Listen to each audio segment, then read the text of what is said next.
आज हम आपको जिस फिल्म के बारे में बता रहे हैं इसका नाम इटर्नल्स है। ये एक एक्शन फैंटेसी फिल्म है जिसे साल 2021 में रिलीज किया गया था। फिल्म की शुरुआत में हम एक सेलेस्टियल्स को देखते हैं जिन्हें एरिशेम भी कहा जाता है। इन्होंने ही ब्रह्मांड का निर्माण किया था, जिसके बाद जनजीवन बना और सब अच्छे से चलने लगा। लेकिन तब ब्रह्मांड की गहराई से कुछ प्रीडेटर्स आए जिन्हें डेविएंट्स कहा गया। ये धरती पर मौजूद इंसानों और जानवरों को मारकर अपना पेट भरते थे। जिसके बाद सब ठीक से चलाने के लिए एरिशेम जो प्राइम सेलेस्टियल्स थे, उन्होंने इटर्नल्स को भेजा ताकि वे डेविएंट्स को खत्म कर लोगों की जान बचा सकें। यहाँ से हमें 7000 साल पहले का सीन दिखाई देता है जहाँ हम कुछ लोगों को मछलियां पकड़ते हुए देखते हैं। लेकिन तभी वहाँ एक डेविएंट आ जाता है और एक आदमी को खा जाता है। इसके बाद वो एक बच्चे की तरफ बढ़ता है, लेकिन तभी वहाँ एक इटर्नल इकारिस आकर अपनी आंखों से निकलती लेजर से उस डेविएंट को मार डालता है। अब वहाँ कुछ और डेविएंट्स आ जाते हैं, मगर इतने में और इटर्नल्स वहाँ आते हैं और सभी डेविएंट्स को मार डालते हैं। इसके बाद वहाँ इटर्नल्स की स्पेसशिप आती है जिससे सभी इंसान डरने लगते हैं। लेकिन अब एक इटर्नल ड्रीग वहाँ आकर इंसानों की याद को मिटा देता है। यहाँ हम प्राइम इटर्नल एजक को भी देखते हैं जो सीधे एरिशेम से बात कर सकती थी और उन सब में प्रमुख थी। अब यह इटर्नल्स इंसानों के साथ दोस्ती कर लेते हैं और उनके साथ धरती पर ही रहने लग जाते हैं। दरअसल जब वे सभी धरती पर रह रहे थे तो उनका काम केवल डेविएंट्स को मारना, इंसानों की आबादी बढ़ाना और टेक्नोलॉजी में उनकी मदद करना था। इसके अलावा अगर इंसान आपस में लड़ते तो भी उन्हें कुछ नहीं करना था। लेकिन ड्रीग कहता है कि वो अपने पावर से उन्हें लड़ने से रोक सकता है, जिस पर एजक उसे ऐसा करने के लिए मना भी करती है। लेकिन वो कहता है कि हमें लोगों की एक बेहतर दुनिया बनाने में मदद करना चाहिए। ये सुनकर एजक सभी इटर्नल्स से कहती है कि आज से तुम सभी अपने मुताबिक जिंदगी जी सकते हो। इसके बाद सभी यहाँ से अपने अपने रास्ते चले जाते हैं। अब सीन बदलता है, हमें प्रेजेंट डे बताया जाता है। इस समय इटर्नल्स को दुनिया में आए 7000 साल हो चुके होते हैं। यहाँ हमें एक इटर्नल सेर्सी नजर आती है जो एक स्कूल में टीचर है। स्कूल में एक प्रोफेसर उसका फ्रेंड भी है। वे दोनों एक दूसरे को पसंद भी करते हैं। लेकिन जब वो प्रोफेसर क्लास से बाहर जाता है तो वहाँ एक भूकंप आता है और दीवार पर लगा स्कल्पचर एक स्टूडेंट पर गिरने वाला होता है। मगर तभी सेर्सी उसे हाथ लगाती है और वो रेत बन जाता है। इसी रात को सेर्सी प्रोफेसर के साथ एक क्लब में जाती है। यहाँ वो प्रोफेसर का जन्मदिन मनाती है। वहीं हमें एक और इटर्नल स्प्राइट नजर आती है जो किसी का भी रूप बना सकती थी। लेकिन जब भी कोई उसे छूता तो उसकी स्किन पर लाइट्स आने लगती थी। यहाँ हम जान पाते हैं कि प्रोफेसर को लगता था कि सेर्सी एक जादूगरनी है। अब इस क्लब से वे तीनों बाहर निकल जाते हैं। लेकिन तभी हम पानी में एक डेविएंट को देखते हैं जो उन पर हमला कर देता है। सेर्सी यहाँ अपनी शक्ति से उस पूरी जगह को रेत बना देती है और डेविएंट फंसने लगता है। अब वे सभी फिर से भागने लगते हैं, मगर इस बीच डेविएंट रेत से निकलकर फिर से उनके पीछे पड़ जाता है। जिसके बाद सेर्सी उसे गुमराह करने के लिए अपने और स्प्राइट के बहुत सारे क्लोन बना देती है। लेकिन डेविएंट उनके जाल में नहीं फंसता और स्प्राइट पर हमला कर देता है। तभी वहाँ इकारिस आ जाता है और उस डेविएंट को घायल कर देता है। लेकिन अब वो देखते हैं कि डेविएंट फिर से खड़ा हो जाता है और अपनी चोट को ठीक करने लगता है। इसे देखकर वो सभी हैरान रह जाते हैं क्योंकि ऐसा केवल अजाक ही कर सकती थी। इसके बाद इकारिस फिर से डेविएंट को मारता है और वो वहां से भाग जाता है। अब सेर्सी उस प्रोफेसर को अपने बारे में बताती है कि हम इटर्नल्स हैं और डेविएंट को मारने के लिए आए हैं। मगर प्रोफेसर तब उससे कहता है कि तुम लोगों ने थैनोस से लड़ने में मदद क्यों नहीं की। तब सेर्सी उसे कहती है कि हम केवल डेविएंट से जुड़ी चीजों से ही इंसानों को बचा सकते हैं। यहाँ हम ये भी जान पाते हैं कि इकारिस और सेर्सी ने 5000 साल पहले शादी की थी, लेकिन 2000 साल पहले वो उसे छोड़कर चला गया था। अब वे सभी मिलकर अजाक के पास जाने की बात करते हैं क्योंकि वो जानती थी कि आगे क्या करना है। लेकिन तीनों वहां पहुंचकर देखते हैं कि अजाक पहले ही मर चुकी है। ये पहली बार हुआ था जब 7000 सालों में कोई इटर्नल मारा गया था। ये सबके लिए काफी हैरान होने वाली बात थी। तभी यहाँ एजक के गले से एक स्टोन निकलता है और सेर्सी के अंदर चला जाता है। यानी एजक ने अपने बाद प्राइम इटर्नल के लिए सेर्सी को चुना था और अब वो एरिशेम से भी बात कर सकती थी, जो उसे कहते हैं कि वक्त आ गया है। इसके बाद सभी अपने बाकी साथियों को फिर से इकट्ठा करने के लिए कहते हैं। इसके लिए वे सबसे पहले किंगो के पास जाते हैं जो बॉलीवुड का एक बड़ा हीरो है। वे सभी उसे अपने साथ चलने के लिए कहते हैं और साथ में ये भी बताते हैं कि एजक मर चुकी है। उसे ये सुनकर काफी बुरा लगता है। इसके बाद वे सभी किंगो के प्लेन से अपने दूसरे साथियों से मिलने के लिए ऑस्ट्रेलिया निकल पड़ते हैं। लेकिन जब वे यहाँ पहुंचते हैं तो देखते हैं कि एक बड़ा डेविएंट मरा हुआ पड़ा है। जिसके बाद वे अपने दोस्त गिलगामेश से मिलते हैं। वे यहाँ गिलगामेश को एजक के बारे में बताते हैं, जिसे सुनकर वो भी दुखी हो जाता है। अब वे सभी अपनी एक और साथी थेना को देखते हैं, जो एक पेड़ के नीचे बैठकर अपने हाथों से एक पेंटिंग बना रही थी। लेकिन उसे बचकर भी रहने की जरूरत थी, क्योंकि उसे कई बार दौरा पड़ता था और वो बहुत खतरनाक बन जाती थी और किसी को भी मार सकती थी। जब वे उसके पास जाने लगते हैं तो थेना अपने हथियार निकाल लेती है, मगर तब स्प्राइट अपने जादू से उस जगह को बदल देती है और थेना को याद दिलाती है कि हम सभी इटर्नल्स हैं। इसके बाद वो नॉर्मल हो जाती है और फिर सभी साथ बैठकर खाना खाने लगते हैं। मगर सेर्सी बीच में ही उठ जाती है और थेना की पेंटिंग्स को देखने लगती है। इसके बाद वो उसी पेड़ के पास जाकर बैठ जाती है और एरिशम से बात करने लगती है। वो कहते हैं कि एजाक मर चुकी है और डेविएंट भी वापस आ चुके हैं, जिसे सुनकर एरिशम उसे कहते हैं कि अब तुम सभी को तुम्हारे असली मकसद बताने का समय आ चुका है। वे बताते हैं कि हर 1,00,000 साल में एक नया सेलेस्टियल्स पैदा होता है, जो ब्रह्मांड में ग्रहों का बीज बोता है। उन्होंने एक बीज पृथ्वी पर भी बोया है, जिसे बढ़ने के लिए इंसानों की ऊर्जा चाहिए होती है। एरिशम ने भी डेवियंस को बताया था, लेकिन उनमें एक गलती रह गई और वे बड़े होने के बाद शिकारी बन गए और सभी को मारने लगे, जिसके बाद ही उन्होंने इटर्नल्स को बनाकर धरती पर भेजा था। अब पृथ्वी की ऊर्जा सही है और सेलेस्टियल्स के आने का भी समय हो चुका है। सेर्सी को उनसे ये भी पता चलता है कि इससे पृथ्वी तबाह हो जाएगी। सेर्सी को एरिशम ये भी बताते हैं कि एजाक ने कई बार इस काम में उनकी मदद की है, लेकिन वो कहती है कि उसे कुछ भी नहीं याद है। तो एरिशम कहते हैं कि हर मिशन के बाद वे सबकी मेमोरी को खत्म कर देते हैं। यही हमें मालूम पड़ता है कि थेना के दिमाग से उसकी लाइफ से सभी हिस्से मिट नहीं पाए हैं और वो उन्हीं पलों को याद करती है तो उसे दौरे आने लगते हैं। एरिशम अब सेर्सी से कहते हैं कि वे सबकी यादों को अपने पास संभाल कर रखते हैं। इसके बाद सेर्सी वापस धरती पर आ जाती है। अब वो डिनर पर सभी को एरिशम के बारे में सब कुछ बताती है, जिसके बाद वे सभी हैरान रह जाते हैं। मगर सेर्सी पृथ्वी को तबाह करने वाली बात से खुश नहीं होती और वो इसे बचाने के लिए कहती है।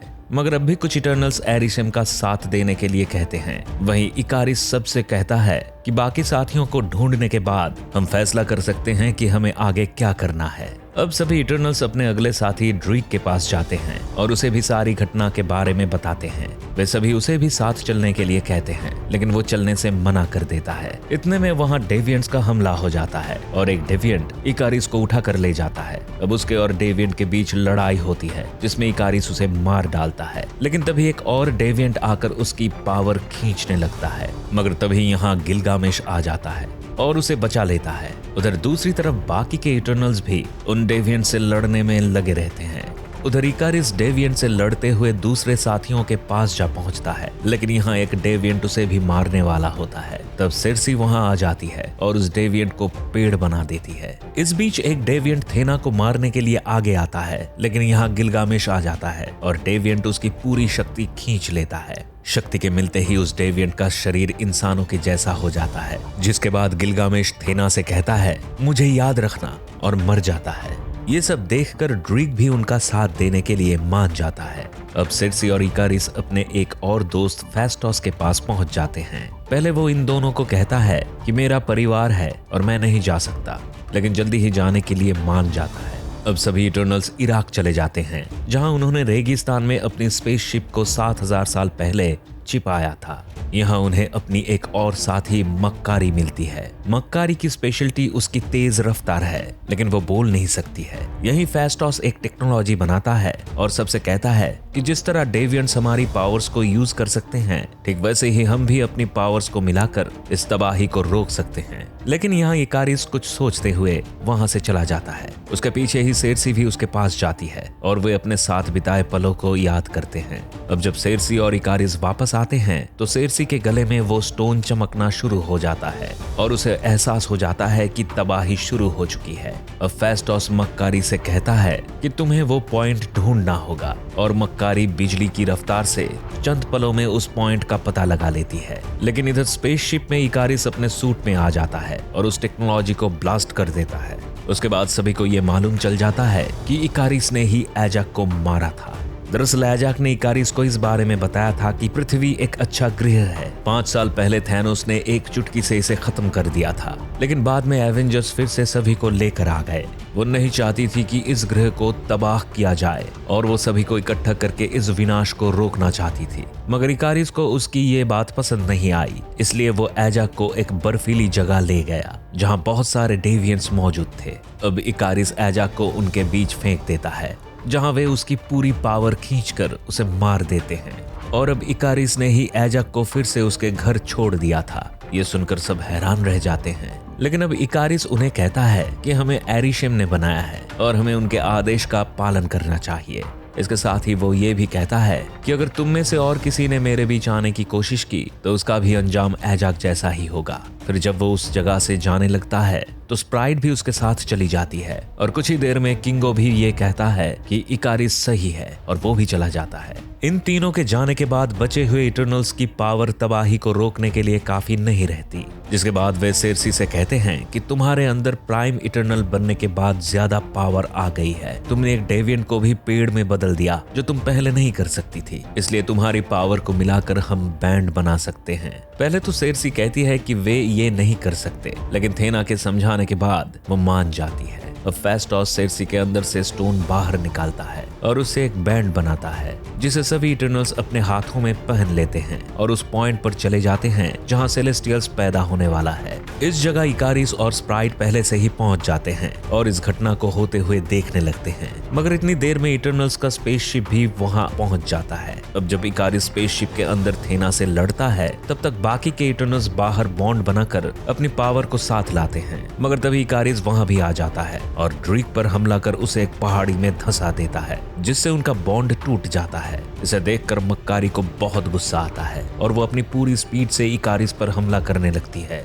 इधर इतनी देर में वोल्केनो फटना शुरू हो जाता है और अब सेर्सी फेस्टोस से कहती है कि वो अकेले ही इस विनाश को रोकने की कोशिश करेगी और इतना कहकर वो वोल्केनो की तरफ चली जाती है। इधर बाकी के इटर्नल्स इकारिस से लड़ने में लग जाते हैं, मगर इस बीच यहाँ डेविएंट का वो लीडर भी आ जाता है जिसने पहले इटर्नल्स को मारकर उसकी पावर को खींच लिया था, जिसे देखकर मक्कारी उसके आसपास तेजी से घूमकर हवा का एक बड़ा सर्कल बना देती है, मगर वो मक्कारी को पकड़कर नीचे गिराने में कामयाब हो जाता है और उसकी भी पावर खींचने की कोशिश करने लगता है, जिसे बचाने के लिए फेस्टोस उस पर हमला कर देता है और डेविएंट पास की पहाड़ी में बनी गुफा में चला जाता है। जबकि गुफा के बाहर इकारिस सेर्सी के पीछे जाने की कोशिश करता है, लेकिन फेस्टोस उसे अपनी टेक्नोलॉजी से बांध देता है, जिसके कारण वो कुछ भी नहीं कर पाता। उधर दूसरी तरफ सेर्सी वोल्केनो की तरफ जा रही होती है, लेकिन बीच में स्प्राइट एजाक का रूप बनाकर उसका रास्ता रोक लेती है, लेकिन सेर्सी उसे पहचान जाती है, मगर तभी स्प्राइट पीछे से उसके पेट में चाकू घुसा देती है। स्प्राइट उसे कहती है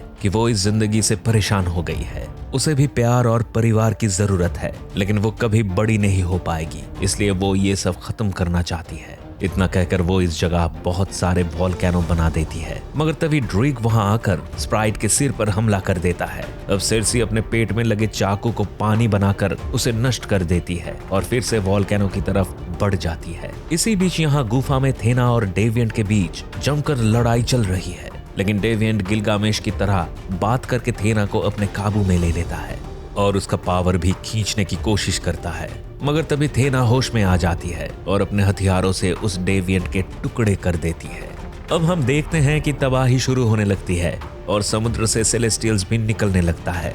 इधर सेर्सी उसे रोकने की कोशिश में लग जाती है, लेकिन तब तक इकारिस भी आजाद हो जाता है और उसके पास आ पहुंचता है। यहाँ उसे सेर्सी के साथ बिताए हुए पल याद आते हैं और वो भी सभी इटर्नल्स का साथ देने के लिए मान जाता है। उनके ऐसा करते ही सेलेस्टियल्स के बाहर निकले हुए हिस्से पूरी तरह से जम जाते हैं और पैदा होने से पहले ही मर जाता है। इसके साथ ही पृथ्वी की तबाही भी रुक जाती है। यहाँ इकारिस सेर्सी से कहता है कि मुझे माफ करना और इतना कहकर खुद सूरज के अंदर चला जाता है। अब सेर्सी स्प्राइट से कहती है वो उसे इंसान बना सकती है और उसे प्यार परिवार सब मिल सकता है, लेकिन इसके बाद उसकी सारी पावर चली जाएगी, मगर स्प्राइट उसके लिए मान जाती है। यहाँ से सीन बदलता है और हम देखते हैं कि मक्कारी, थेना और ड्रीक अपने स्पेसशिप से अंतरिक्ष में चले जाते हैं, जबकि फेस्टस अपनी फैमिली के साथ रुक जाता है। स्प्राइट का भी एक स्कूल में एडमिशन हो जाता है और वो किंगो के साथ जा रही है। तभी यहाँ सेर्सी का प्रोफेसर फ्रेंड भी आ जाता है।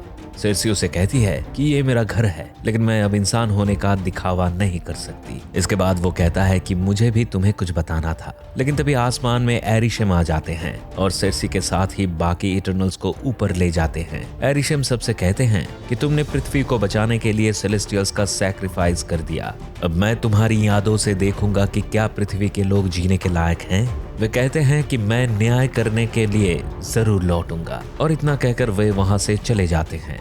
इसके बाद हम देखते हैं कि मक्कारी, थेना और ड्रूइग अपनी स्पेसशिप में हैं। वो काफी समय से अपने किसी साथी इटर्नल को नहीं देखे जाने के कारण परेशान होते हैं, लेकिन इतने में यहाँ एक और इटर्नल एरोस अपने साथी पिप के साथ आ पहुंचता है। उसके पास सेर्सी का स्टोन भी होता है। वो सबसे ये कहता है कि तुम्हारे दोस्त बहुत बड़ी मुसीबत में हैं और हम जानते हैं कि वो सब कहाँ मिलेंगे। फिल्म के अंत में हम देखते हैं कि सेर्सी जिस प्रोफेसर को पसंद करती थी और जिस कैरेक्टर को फिल्म में सबसे कमजोर दिखाया गया था, दरअसल वो एक पावरफुल वॉरियर ब्लैक नाइट होता है, और फिल्म यही खत्म होती है।